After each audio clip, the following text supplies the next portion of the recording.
ያላንቺ በብቸኝነት ነው ከባድ ጊዜ ያሳለፍኩት። አፍ አውጥቼ እናቴ ብዬሽ ወየ ልጄ ብትኝ ምንኛ ደስ ባለኝ።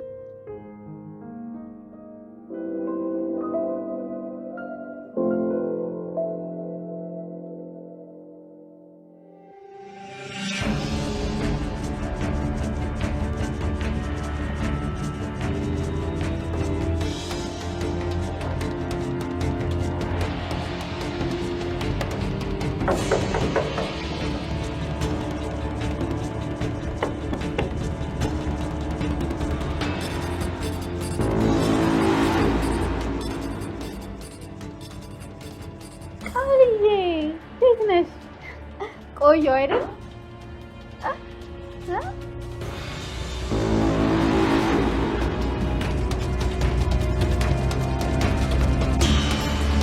ቆይ ምን አቁጦኝ ነው ከሱ ጋር ጠላት የሆንኩት? እሱ ከታሰረ ጀምሮ ችግር ብቻ ነው የገጠመኝ። አሁን ደግሞ ይኸው ትልቁ ችግር ሊመጣብኝ ነው። ወይኔ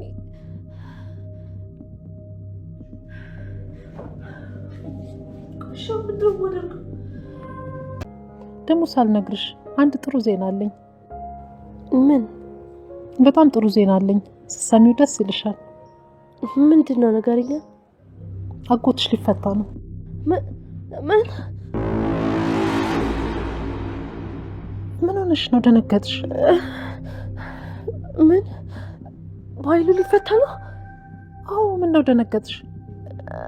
ኧረ አልደነገጥኩም። በኃይሉ ሊፈታ ነው? ቆይ እንዴት ግን? አዎ አንድ ሰው አግኝቷል፣ የድሮ ጓደኛውን። እሱ ነው የሚያስፈታው። በቅርቡ ይፈታል።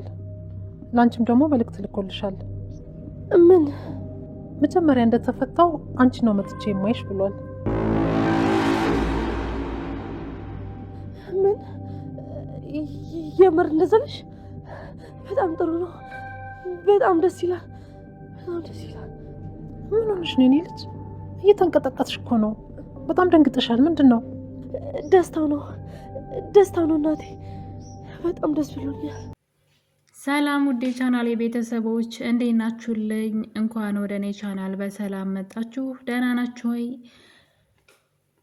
አደራ ድራማ እንግዲህ በክፍል 28 ላይ ቃል ነገሮች ሁሉ እንዳሰበቻቸው እየሄዱላት አይደለም። ጭራሽ እንግዲህ አቶ በኃይሉ ሊፈታ ነው የሚል ወሬ ሰምታለች። ይህ ነገር ለቃል በጣም ከባድ ነው።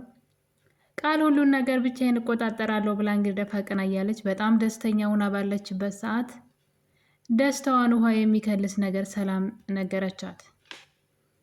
እንኳን ደስ አለሽ አጎትሽ በቅርቡ ሊፈታ ነው ብላ እንግዲህ ወሽመጧን ቁርጥ አድርገዋለች። እሷ ህልሟና ሀሳቧ በጣም ረዥም ነበረ። አቶ በኃይሉ ከታሰረ ከዚህ በኋላ ሁሉ ነገር የኔ ይሆናል፣ ማንም ሰው አይቆጣጠረኝም ብላ እግሯን ዘርግታ እንግዲህ በጣም ደስተኛ ሆና ነበረ። የሰላም የሆነ ነገር ሁሉ ለእኔ ይገባኛል፣ የምፈልገውን ነገር ከሰዎች ወስዳለሁ፣ ከዛ የማልፈልጋቸውን ሰዎች ደግሞ አስወግዳለሁ፣ ተመልሼ የጎዳና ህይወትማ አልገባም፣ ይህን የመሰለ የሚያምር ህይወት ትቼ ብላ እንግዲህ እቅዷ በጣም ሩቅና ሰፊ ነበረ። ነገር ግን ያ ሁሉ ነገሯ ሳይበላሽ አይቀርም። እንግዲህ እዚህ ቀደም እንደምናስታውሰው አቶ በኃይሉን ያሳሰረችው እሷ ነበረች። አቶ በኃይሉ ከታሰረ በኋላ ግን እህቱ በተደጋጋሚ ወደ ፖሊስ ጣቢያ እየሄደች በምትጠይቀው ሰዓት ማን እንዳሳሰረው እንዲነግራት እየጠየቀችው ነበረ። እንግዲህ አቶ በኃይሉ ሰራችልኝ እቺ የተረገመች ሲል ማናት እሷ ብላ ስጠይቀው አታውቂያትም ብሏል። አቶ በኃይሉ አታውቂያትም፣ ምክንያቱም እዛ ከተፈታ በኋላ ቃልን ሊበቀላት ፈልጓል። በነገራችን ላይ ግን በፍጹም ቃልን መበቀል አይችልም እሱ፣ ምክንያቱም ቃል በጣም ብዙ ነገሮችን ሚስጥር ስለያዘችበት ከዚህ በኋላ ተፈቶ እንኳ ቢመጣ ቃልን የማስፈራራትም ሆነ ከሰላም ቤት የማስወጣት ራሱ ስልጣን የሚኖረው አይመስለኝም። በኃይሉ ቢፈታም ነገሮች ሁሉ ወደሱ ስለሚሄዱ ቃል እዛ ቤት ሲጀመር የሰላም ልጁን እንድትገባ ማን ነው ነገሩን ያመቻቸው? ሀሳቡንስ ማን ያመጣው የሚለው ጥያቄ ስላለ የራሱ ሀሳብና የራሱ እቅድ እንደሆነ ለሰላም ተናግራ ጉዱን ስለምታፈላበት በፍጹም ይህን ነገር ይናገራን ብዬ ወይም ደግሞ እሷን ለማስፈራራት ይሞክራን ብዬ አላስብም። ምናልባትም ጉልበትን ሊጠቀም ይችላል። ከእስር ቤት ከወጣ በኋላ እሷን ለማስወገድ ሊሞክር ይችላል እንጂ በሰላም ፊት እሷን ማዋረድ አይችልም። ልጅሽ አይደለችም ቢል ለምን ልጅ ያልሆነች ሰው ቤት መጣች ማለቷ መጠየቁ አይቀርም። ሲጀመር እራሱ በኃይሉ ነው ቃልን እዛ ቤት ልጅሽ ናት ብሎ አምጥቶ ያስረከባት። እቅዱም ሀሳቡም አላማውም ሁሉ የሱ እንጂ የቃል አልነበረም። ስለዚህ አሁን ላይ ቃልን አጋልጣለሁ ቢል የራሱ ጉድ ነው ቀድሞ የሚወጣው። ለዛ ሲል እንግዲህ አቶ በኃይሉ ከእስር ቤት ከተፈታ በኋላ ለቃል ሌላ ወጥመድ ሊያዘጋጅ ይችላል እንጂ ፊት ለፊት በፍጹም ሊጋፈጣት አይችልም። ቃል አሁን ላይ ፈተናዎች ዙሪያውን መጥተውባታል። ብሌን ነገሩን ዝም ብትላትም ነገር ግን ሌሎች ሰዎች ዝም እያሏት አይደለም። የብሌን ጅልነት በጣም ቢያናድደንም ማለት ነው እንግዲህ በእናቷ ስላስፈራሯት ነው። በእርግጥ በዛ ላይ ደግሞ ምንም አይነት መረጃ ሳይኖራለ ሰላም ቃል ልጅሽ አይደለችም ብትላት ሰላም አታምናትም። ምክንያቱም ደግሞ ምንም ማስረጃ የላትም። ሰላም ደግሞ ለብዙ ዓመት የናፈቀቻት ልጇ ስለሆነች ልጅሽ አይደለችም የሚለውን አባባል አትፈልግም። ከሰዎችም ሆነ ለራሷ ራሱ መንገድ አትፈልግም። ውስጧ እኮ ቃልን አይፈልጋትም። ልጇ እንዳልሆነች ውስጧ እየነገራት፣ ነገር ግን ደግሞ ማጣትን አትፈልግም። አታ ያገኘቻት ልጇ ስለሆነች በፍጹም አይደለችም የሚባል ነገር እና ልጇ እንዳልተገኘች ማሰብን እንደ አዲስ አትፈልግም። ስለዚህ በቃል ውስጥ መደበቅ ነው የምትፈልገው ሰላም ማለት ነው። ለዛ ነው እንጂ ውስጧማ ድሮም ቃልን አልተቀበላትም እንዳለች እና እንግዲህ የቃል እቅድ በጣም ብዙ ነበረ። የአልማዝን አፍን በገንዘብ አዘግታለች። ጓደኛዋንም ከዛ ቤት አባራ፣ ብሌንንም በእናቷ በማስፈራራት እንዲሁም ሳሚንም ደግሞ አንተንም የበኃይሉን እጣ ፈንታ ሰጥሃለሁ በማለት በኃይሉንም ደግሞ በራሱ ፍላሽ በሰራው ወንጀል እስር ቤት በማስገባት ሁሉንም እያጸዳች ትገኝ ነበረ። ነገር ግን ልክ አስተካክላ እንደጨረሰች ሁሉም ነገር እንደገና ተገለባብጧል። ያ ውሸት ሁልጊዜም ባለበት አይቆምም፣ ጊዜ ጠብቆ መፍረሱ አይቀርም እና ቃል አሁን ላይ ግራ ተጋብታለች። ምን እንደምታደርግም በተለይ የበኃይሉ መፈታት ለእሷ በጣም ከባድ ነገር ነው። ለእሷ ያቀደችው አይደለም ቀርቶ በህይወት ለመኖር ራሱ አስጊ ነው ማለት ነው የበኃይሉ መፈታት። በዛ ላይ ደግሞ አላርፍ ብላ እንግዲህ ሚስጥሯል ከራሷ አሳልፋ ስታዝረከረክ በጣም ብዙ ሰው ጋር ደርሷል ሚስጥሯ ማለት ነው። አብሮ አደጓ የጎዳናዋ ልጅ ጓደኛዋ እንግዲህ እዚህ ቀደም መታ በሰማችው ሚስጥር ቀን ጠብቃ ልትበቀላት መታለች። እናም እንግዲህ ሰላም ቃል አግዝሽ እኔ ቃል ጓደኛ ነኝ በማለት ወደዛ ቤት መታለች። ወደዛ ቤት ከመጣች በኋላ መጀመሪያ ጊዜ እዛ ቤት ስትመጣ እንግዲህ ለተንኮል ወይም ለክፋት አልነበረም፣ የቃልን አኗኗር ለማየት ነበረ ወደ ቤታቸው የመጣችው።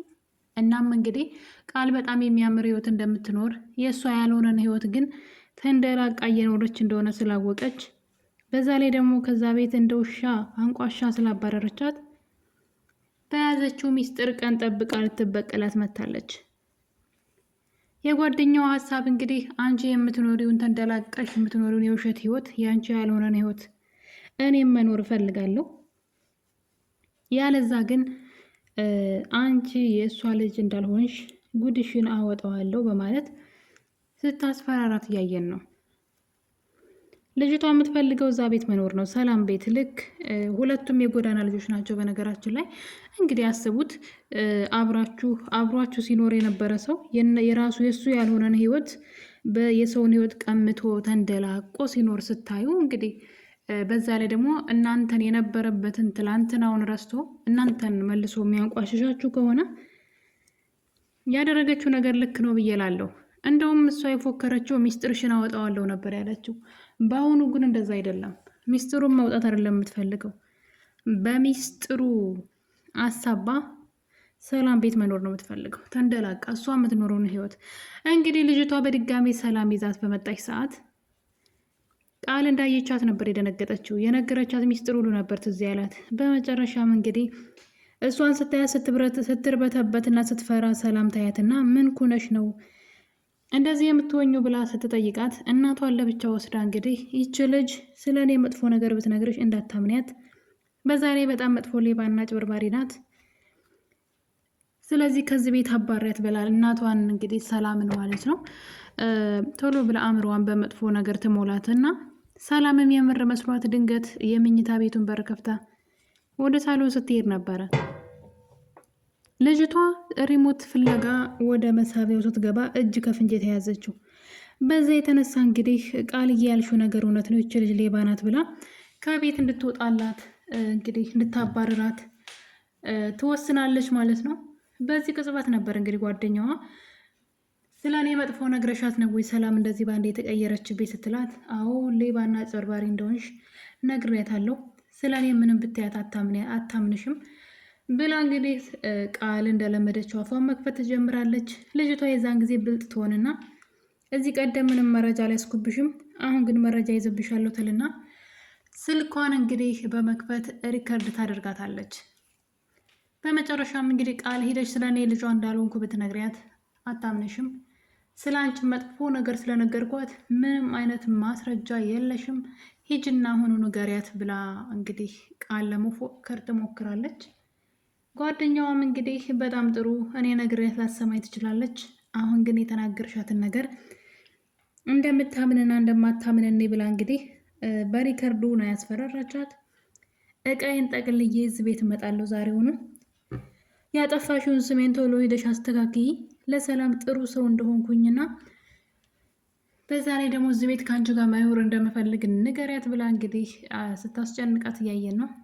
ቃል ደግሞ እንግዲህ አስቡ፣ በሰከንድ ልዩነት አሁን በጣም መጥፎ ልጅ ናት፣ ከዚህ ቤት አባሪያት፣ ምንም ነገር ብትልሽ እንዳታምንያት ስለኔ ብላ ስትላት የነበረችውን ልጅ በዛው ቅጽበት ተመልሳ ልጅቷ እኮ ተቀይራለች፣ ጥሩ ልጅ ናት ብላ ስታወራ አሰቡት። ሰላም በነገራችን ላይ ምን ጅዝብ እንዳረጋት አላቅም እንጂ በጣም ቀላል ነው ይሄን ለመረዳት።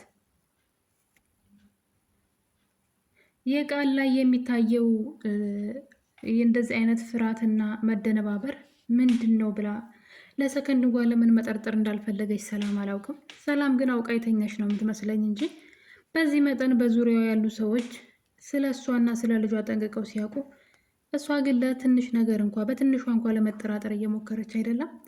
በዛ ላይ ደግሞ የቃልን ማንነት እንኳ እስካሁን ድረስ ሳትጠይቅ ነው በቃ ልጅሽ ናት ብሎ በኃይሉ ሲያመጣላት የተቀበለችው።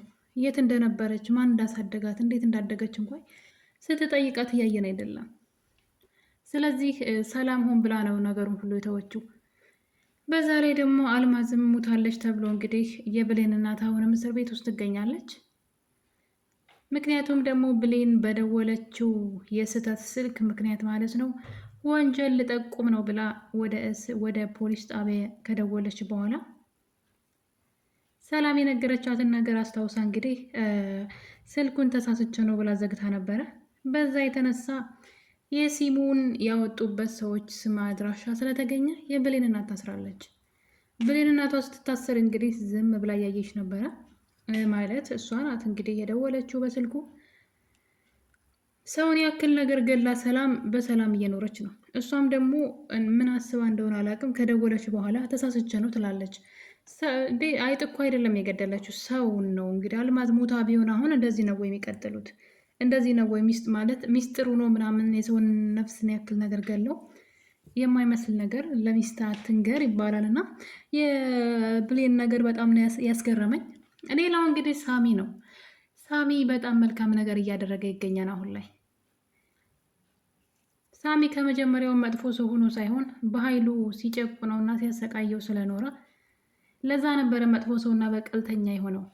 እና እንግዲህ በመጨረሻም ለዘመናት ሲፈልጋት የነበረችውን እናቱን ለዳግም ማለት ነው ያለምንም ቅድመ ሁኔታ ምንም አይነት መደራደሪያ ሳያቀርብለት የእናቱን ማንነት ነግሮታል። እናት ገነት ናት ብሎ እንግዲህ በግልጽ ነግሮታል። ይህን ነገር ግን በፍጹም ለማንም እንዳትናገር፣ በኃይሉ ካወቀ ይገላችኋል፣ አንተንም እናትህንም ይገላችኋል። ስለዚህ ሚስጥር አድርገው ብለው እንግዲህ የዳግምን የእግር እሳት የሆነበትን እናቱን በመፈለግ በጣም ብዙ ወንጀሎቹንም ሲያሰራው ነበረ እዚህ ቀደም ማለት ነው። በኃይሉ አድርግ የሚለውን ነገር እሱ እንዲያደርግ ሲያደርግ ሁሉ ነበረ። አሁን ላይ ግን ብሌን እንግዲህ ይቅርታ ስላደረገችለት ነው። በዛ ላይ ደግሞ ብሌንም በጣም ይወዳታል። ስለዚህ ለዳግም እውነቱን ነግሮታል። ዳግም እናቱ ገነት መሆኗን በመጥፎ ሁኔታ ላይ ሆኖም ቢሆን ማለት እስር ቤት ውስጥ ነው ያለችው። እናቴ ብሎ ማቀፍ በማይችልበት ሁኔታ እንኳ ቢሆንም እንኳ ዳግም እናቱን አግኝቷል። አሁን እንግዲህ ከዚህ በኋላ የሚሆነው ሳሚ ኃላፊነቱን ተወጥቷል። የዳግም ስራ ነው መሆን ያለበት። ዳግም እንደ ወንድ ቆፍጠን ማለት አለበት። በኃይሉን መጋፈጥ አለበት ብዬ አስባለሁ። ለዘመናት እናቱን ቀምቶት የኖረ ሰው ነው እና ከእናቱ ለይቶ ሲያሰቃየው የኖረ ሰው እስከሆነ ድረስ ከዚህ በኋላ እናቱንም ራሱንም መጠበቅ አለበት ብዬ አስባለሁ። እንዲሁም ብሌንንም ጭምር ማለት ነው። ስለዚህ ከማለቃቀስ ወጥቶ ቆፍጠን ብሎ የብሌን እናት ማን እንደሆነች መፈለግና ነገሮችን ማስተዋል አለበት ብዬ አስባለሁ። ምክንያቱም ደግሞ በኃይሉን መበቀል ስላለበት እስከ ዛሬው እያለቀሰ ዝም የሚል ከሆነ ግን አሁንም በኃይሉ ከእስር ቤት ሊፈታ ስለሆነ በተለይ ይህን ነገር ካወቀ ለሱም ሆነ ለሳሚ ጥሩ አይሆንም ብዬ አስባለሁ። ሳሚ ግን በጣም መልካም ነገር ነው ያደረገው። እንግዲህ ዳግም እናቱ ገነት መሆኗን ከሰማ በኋላ ቀጥታ ሄዶ እዚህ ቀደም ያየውን ፎቶ ነበር ያስተያየው። እናቱ ናት በጣም በሚገርም ሁኔታ። ነገር ግን ምንም ማድረግ አይችልም። እናቴ ነሽ ብሎ ሄዶ ማቀፍ አይችልም። ምክንያቱም አስፈራርቶታል። በኃይሉ አሁን ከእስር ቤት ይወጣል። ስለዚህ ምንም ነገር ማድረግ ይችላል ማለት ነው። ስለዚህ በጥንቃቄ መጓዝ አለበት። ከዚህ በኋላ ደግሞ ብሌን እናቷ ሰላም መሆኗን ማወቅ አለባት። ይህን ሚስጥርና ቁልፍ ደግሞ ያለው ሳሚ ጋ ነው። ሳሚ በነገራችን ላይ ቃልን መበቀል እሱ ራሱ ይፈልጋል። ምክንያቱም ቃል ለሱ ጉድጓድ እየማሰችለት እንደሆነ ስላወቀ ማለት ነው። ቃል እሱን ከተጠቀመችበት በኋላ ለእስር ልታደርገው እንደምትችል 100% እርግጠኛ ነው። ምክንያቱም ደግሞ እሱ ወንጀል የሰራባቸው ፋይሎች እሷ እጅ ላይ ስላሉ በቀላሉ እሱን እስር ቤት ማስገባት ትችላለች። ስለዚህን እድል መጠቀም አለበት ብዬ አስባለሁኝ። እሷም እንግዲህ መጀመሪያ ላይ የሰላምን ንብረት አብረን እንካፈላለን፣ አንተ ብቻ ግዛኝ ነበር ያለችው። ነገር ግን እሷ የያዘችውን ይዛ ነው እንግዲህ ቃል። አሁን ላይ ግን ነገሮች ሁሉ ተበላሽተውባት እንግዲህ ከጨዋታ ውጭ የመሆኛዋ ጊዜ እየደረሰ ያለ ይመስለኛል። ብሌንም እናቷን ሰላም መሆኗን ማወቅ አለባት፣ ዳግም እንዳወቀው ሁሉ ማለት ነው። ስለዚህ የአልማዝን በህይወት መኖር መታወቅ አለበት። በነገራችን ላይ ይህን ነገር ፖሊሶች ከገቡበት ስለ አልማዝ ማጣራታቸው ስለማይቀር ማለት ነው ያው በህይወት የት እንደተቀበረች የት እንዳለች መፈለጉ አይቀርም። ያኔ ደግሞ እንግዲህ ሴትዋ እንዳልሞተች እና በህይወት እንዳለች ይታወቃል ማለት ነው። ስለዚህ የብሌን እናት ወይም ደግሞ የዳግም ወላጅ እናት ነፃ ትወጣለች ብዬ አስባለሁኝ። አሁን ላይ እንግዲህ እውነቶቹ እየወጡ ነው።